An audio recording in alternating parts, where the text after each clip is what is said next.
জনতন্ত্র গণতন্ত্র অনুষ্ঠানে আজকের অনুষ্ঠানে আমরা সাজিয়েছি কওমি মাদ্রাসা নিয়ে সাম্প্রতিক সময়ে যে নানা আলোচনা উঠছে এবং বিশেষ করে মাননীয় প্রধানমন্ত্রী কওমি মাদ্রাসার সনদের যে স্বীকৃতি দেওয়ার যে বিষয়টি সামনে এনেছেন তার সূত্র ধরে আমাদের আলোচনা। তিনজন অতিথি রয়েছেন, সেই আলোচনায় পরিচয় করিয়ে দেব।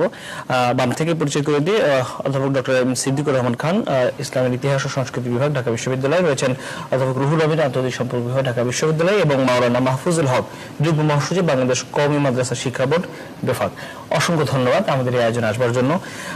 বিষয়টি আমরা অনেক যারা সচেতন মানুষ তাদের মনের মধ্যেও এক ধরনের অস্বস্তি কাজ করে। আসলে মাদ্রাসা শিক্ষা ব্যবস্থা, আমাদের শিক্ষা ব্যবস্থা, বিশেষ করে আমাদের শিক্ষামন্ত্রী একবার বলেছেন যে প্রাথমিক পর্যায়ে আমাদের 11টি শিক্ষা ধারা রয়েছে। তখন অনেকে কিন্তু মেলাতে পারে না যে 11টি প্রাথমিকে 11টি, তো মাদ্রাসাতেও নিশ্চয়ই এরকম অনেক ভাগ রয়েছে, যেখানে মূলটাতেই ভাগ রয়েছে। আমি মাহফুজুল হক আপনাকে দিয়ে শুরু করি বরং। এই কওমি মাদ্রাসার যদি খুব সরল করে বলেন যে সাধারণ মাদ্রাসা, যেটি মাদ্রাসা শিক্ষা বোর্ড, যেটি আমরা অন্যান্য এসএসসির সময় যে ফলাফল প্রকাশ করি তার সাথে যখন আমরা সমমানের কথা বলে ফলটা প্রকাশ করি, কওমি মাদ্রাসার সেই ফলটা আমরা প্রকাশ করতে পারি না, সেটি তো আলাদা স্বতন্ত্রভাবে প্রকাশিত হয়, পরিচালিত হয়। যদি একটু বুঝিয়ে বলতেন কওমি মাদ্রাসা সম্পর্কে এবং তারই কয়টা স্তর, কয়টি শ্রেণী আমাদেরকে যদি জানাতেন। কওমি মাদ্রাসার শিক্ষা ব্যবস্থা এদেশে শত বছরের পুরাতন একটি শিক্ষাধারা, প্রাচীন শিক্ষা ব্যবস্থার অন্যতম একটি। জি, কওমি মাদ্রাসা শিক্ষা ব্যবস্থার মূল টার্গেট হলো কোরআন এবং হাদিসে পারদর্শী ওলামায়ে কেরাম তৈরি করা, যারা ইসলামের যে কোনো প্রয়োজনে তারা অগ্রণী ভূমিকা পালন করতে পারে, মুসলমানদের নেতৃত্ব দিতে পারে, ইসলামের যে কোনো প্রয়োজনীয় কাজের তারা সমাধান দিতে পারে, এই ধরনের যোগ্য ব্যক্তি তৈরি করা। আর ইসলামের মূল বিষয় যেহেতু কোরআন হাদিস এবং এই দুইটিরই ভাষা হলো আরবি, এই জন্য কওমি মাদ্রাসা শিক্ষা ব্যবস্থার মূল টার্গেট হলো ছাত্রদেরকে আরবির সাথে ঘনিষ্ঠ করা, এর মধ্য দিয়ে কোরআন হাদিসের শিক্ষায় তাদেরকে পারদর্শী করে তোলা এবং এর মধ্য দিয়ে ইসলামের মূল বিষয়গুলায় যে কোনো প্রয়োজনে তাদেরকে ভূমিকায় নিয়ে আসা। এটা হলো কওমি মাদ্রাসার শিক্ষা ব্যবস্থার মূল টার্গেট। এবং কওমি মাদ্রাসায়ও সাধারণ শিক্ষার মতো পর্যায়ক্রমে স্তর বিন্যাস রয়েছে, যদিও সেটা যেহেতু সরকারিভাবে এই শিক্ষা ব্যবস্থার তেমন কোনো মূল্যায়ন ছিল না, এই জন্য এতদিন সেগুলো সেইভাবে আলোচিত ছিল না, কিন্তু বাস্তবে এই ব্যবস্থাপনা আছে। কওমি মাদ্রাসায়ও প্রাইমারি লেভেলের 5ম শ্রেণীর একটা স্তর আছে, 8ম শ্রেণীর স্তর আছে, 10ম শ্রেণীর স্তর আছে, 12-এর স্তর আছে, এরপরে ইন্টারের উপরে স্নাতক এবং স্নাতকোত্তর, এরকম সবটা স্তরে দুটি ভাগ, প্রাথমিক এবং মাধ্যমিক, আরেকটি হচ্ছে উচ্চশিক্ষা। সবটাই কওমি মাদ্রাসা, 6টি স্তর, 16টি শ্রেণী। জি, যেটি আমরা উচ্চশিক্ষাতে দেখি। জি জি, তেমন 16টি শ্রেণী আপনাদের। 16টি শ্রেণীর মধ্যে এখন একদম পুরো 16টি নাই, 15টির মতো আছে। 15টি শ্রেণী, হ্যাঁ জি।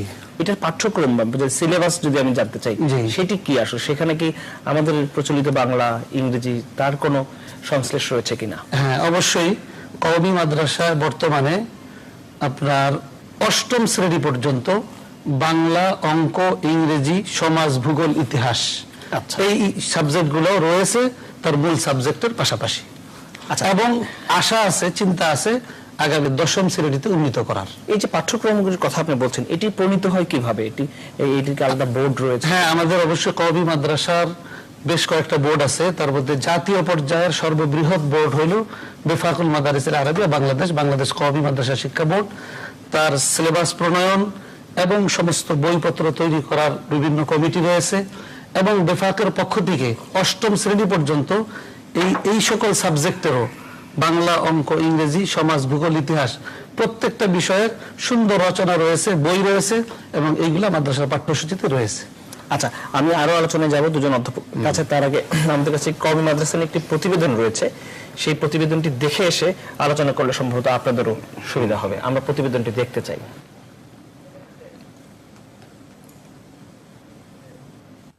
ইকরা বাংলাদেশের আওতাভুক্ত 300টি মাদ্রাসার অধ্যক্ষদের নিয়ে আয়োজন করা হয় এই কর্মশালা।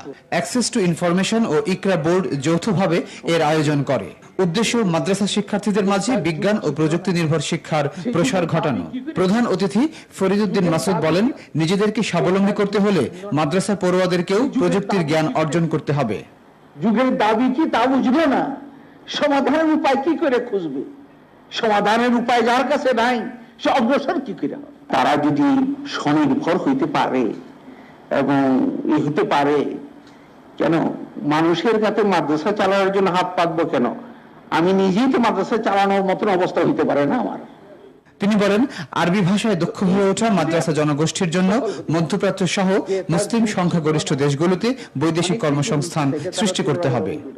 এই যে নৈতিকতার শক্তি সম্পন্ন এই লোকগুলি যদি এই আর্থিক সেক্টরে কাজ করতে পারেন, তাহলে নিশ্চয়ই আমাদের উন্নয়নের গতি আরো দ্রুততর হবে, আমাদের জাতীয় প্রবৃদ্ধি আরো দ্রুততর হবে। বাংলাদেশে প্রতি বছর 14 লাখ শিক্ষার্থী মাদ্রাসায় প্রবেশ করছে।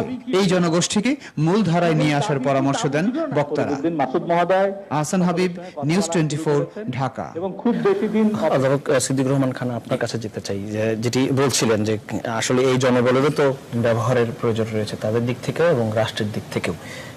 এবং আরেকটি বিষয় আমি আপনাকে মনে করে দিতে চাই যে আমাদের প্রধানমন্ত্রী কিন্তু বলেছেন যে এই শিক্ষা ব্যবস্থা আসলে আমাদের প্রাচীন শিক্ষা ব্যবস্থা, এখান থেকে আজকের নানান রূপান্তর ঘটেছে। সবকিছু মিলিয়ে কওমি শিক্ষা ব্যবস্থা সম্পর্কে আপনার পর্যবেক্ষণ কি বলে? ধন্যবাদ আপনাকে।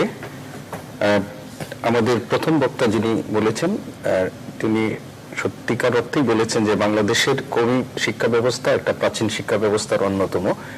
এটি আলিয়া মাদ্রাসার ক্ষেত্রে যে আমাদের শিক্ষা ব্যবস্থা, এর মধ্যে দুটো প্রধান ভাগ, একটা হচ্ছে আলিয়া নেসাব আর একটা হচ্ছে কওমি নেসাব। এছাড়াও এখন অনেক ক্যাডেট মাদ্রাসা, ফুরকানিয়া, আরো অনেক মাদ্রাসার সিস্টেম আছে, কিন্তু বাংলাদেশের প্রতিনিধিত্ব করছে মাদ্রাসা শিক্ষার দুটো, একটা হলো আলিয়া আর একটি হচ্ছে কওমি। এবং এই কওমি মাদ্রাসা আমাদের কাছে বাংলাদেশে এখন গত আমাদের বেনবেইসের যে সর্বশেষ পরিসংখ্যান, সেখানে দেখা যাচ্ছে যে 15,000-এর মতো শিক্ষা প্রতিষ্ঠান আছে কওমি ধারার, এবং এতে 14 লাখের মতো শিক্ষার্থী শিক্ষা গ্রহণ করছেন। এটা তো মানে সকল টোটাল নাম্বার অফ স্টুডেন্ট, এটা 14,000-এর মতো শিক্ষার্থী, 14 লক্ষের মতো কওমি মাদ্রাসা শিক্ষা। এটা আমাদের 2019 সালের স্ট্যাটিস্টিক্স। তো বাংলাদেশের একটা বিপুল জনগোষ্ঠী, এবং বাংলাদেশ যেহেতু একটি মুসলিম প্রধান দেশ, সেখানে মাদ্রাসা শিক্ষার সাথে জড়িত কওমি এবং আলিয়া দুই ধারাতেই। এবং কওমি মাদ্রাসা একটু আগেই উনি বলেছেন যে আমাদের যে একটি স্বতন্ত্র ধারা, যে ধারা সরকারের নিয়ন্ত্রণের বাইরে এবং সরকারের পৃষ্ঠপোষকতার বাইরে পরিচালিত হয়, এবং সেটি 1866 সালে দেওবন্দ, দারুল উলুম দেওবন্দ মাদ্রাসা এবং সাহারানপুর মাদ্রাসার ঐতিহ্য অনুসারে সেটি পরিচালিত হয়ে আসছে। এবং আমি যতদূর জানি বাংলাদেশে এখন যে কওমি মাদ্রাসার যে প্রতিষ্ঠানগুলো পরিচালিত হয় 6টি শিক্ষা বোর্ডের অধীনে তাদের, এবং এর মধ্যে প্রধান যেটি সেটা হলো ব্যাফাক, এবং ব্যাফাকের অধীনে সম্ভবত শতকরা 80% কওমি মাদ্রাসা পরিচালিত হয়ে আসছে। তো এই কওমি মাদ্রাসা একটি জাতীয় শিক্ষাধারার সাথে সংশ্লিষ্ট করার ব্যাপারে বহুদিন ধরে এটার একটা দাবি ছিল, এটা উনি ভালো করে বলতে পারবেন। আমি যতদূর জানি যে সিদ্দিক আহমদ চকরিয়ার যে আমাদের খতিবে আজম বলে 1979 সালে তিনি এটা প্রথম যে কওমি মাদ্রাসার সনদকে স্বীকৃতি, রাষ্ট্রীয় স্বীকৃতি এবং রাষ্ট্রের মূল শিক্ষাধারার সাথে এর সাথে সংযুক্তির জন্য আন্দোলন, আল্লামা আজিজুল হক এবং মরহুম আমাদের কি হ্যাঁ ওনারাও এটা আন্দোলন করেছিলেন। এবং 2006 সালে তদানীন্তন বিএনপি সরকারের আমলে, জোট সরকারের আমলে এই বিষয় নিয়ে একটা ব্যাপক আলোচনা, এবং 2006 সালের আগস্ট মাসে বিএনপি সরকারের তদানীন্তন প্রধানমন্ত্রী খালেদা জিয়া একটি নীতিগতভাবে সিদ্ধান্ত গ্রহণ করেছিলেন, এবং এটি 6 সালের ডিসেম্বর মাসের 20 তারিখে একটা গেজেট নোটিফিকেশনও এটি হয়েছিল। তো এখন এই বিশাল একটা জনগোষ্ঠীকে এটি আমাদের মূলধারা শিক্ষার সাথে সংযুক্ত করা, এটা একটা আমাদের সময়ের একটা বিশেষ দাবি। কিন্তু কোন প্রক্রিয়া হবে সেইগুলো নিয়ে আমাদের এতদিনকার একটা বিতর্ক ছিল। এবং এই যে 2006 সালের 20 ডিসেম্বরে যে গেজেট নোটিফিকেশন, সেই নোটিফিকেশনে কিন্তু আজকে যিনি প্রধানমন্ত্রী যে ঘোষণাটি দিয়েছেন যে আরবি সাহিত্য এবং ইসলামিক স্টাডিজ সেই ক্ষেত্রে হবে, এবং এইগুলোকে পরিচালনা করার জন্য স্বতন্ত্র একটি পূর্ণাঙ্গ বোর্ড করা হবে। কিন্তু আমি আজকে আমার কাছে গত বৃহস্পতিবার যে প্রজ্ঞাপনটি আছে, সেই প্রজ্ঞাপনটি আমার সরকারের কাছে আছে। সেখানে সরকার একটি পরিচালনা বোর্ড করেছেন, সেটা কোনো বোর্ড না, আল্লামা শফি সাহেবকে মান বাস্তবায়ন কমিটি, এবং ওনারা সরকারের কোনো প্রতিনিধি ছাড়াই এখানে এটি করবেন। আমি মনে করি দেশের বৃহত্তর এই জনসংখ্যা যেটা, সরকারের প্রতিনিধি এখানে থাকবে না, কোনো প্রতিনিধি থাকবে না, এবং ওনারাই এই পরীক্ষার কারিকুলাম নির্ধারণ করবেন, পরীক্ষা গ্রহণ করবেন, খাতা উত্তরপত্র মূল্যায়ন করবেন। কেবলমাত্র ওনারা সরকারকে, শিক্ষা মন্ত্রণালয়কে অবহিত করবেন বিষয়টি, এটি। অর্থাৎ এই যে কমিটিটি গঠন করা হলো, এখানে কমিটির সদস্য কারা হবেন সেটিও এখানে আছে। সেই কমিটি হচ্ছে মানে সর্বোচ্চ ক্ষমতা এবং সরকারের এখানে কোনো ইয়া থাকবে না। এবং মাননীয় প্রধানমন্ত্রী ঘোষণাতেও সেটি বলা হয়েছিল যে কওমি মাদ্রাসার যে ঐতিহ্য এবং দেওবন্দের যে ঐতিহ্য আছে সেটাকে বজায় রেখেই এটা পরিচালিত হবে। কিন্তু 2006 সালে যেটা করা হয়েছিল, ওরা কোথায় কাজ করবেন এবং এটা কিভাবে পরিচালিত হবে সেটা কিন্তু আরো স্পেসিফিক ছিল, কিন্তু নানা কারণে সেটি কেন বাস্তবায়িত হয়নি এটা উনি ভালো বলতে পারবেন। তবে আমি মনে করি যে দেশের একটা বৃহত্তর জনগোষ্ঠীকে আমাদের এই যে কর্মবিমুখ রেখে মানে জাতীয় উন্নয়ন কার্যক্রমের সাথে সম্পৃক্ত না রেখে এটি কিন্তু চলতে পারে না, এটা হওয়া উচিত। এবং এই জন্য যে সিদ্ধান্ত নেওয়া হয়েছে এই সিদ্ধান্ত অনেক সংকট তৈরি করবে আমার মনে হয়। সেই সংকট থেকে উত্তরণের পন্থাগুলো যত দ্রুত সম্ভব আমি আসবো আপনার কাছে সেই সংকটের কথাগুলো জানতে। আমি অধ্যাপক রুহুল আমিনের কাছে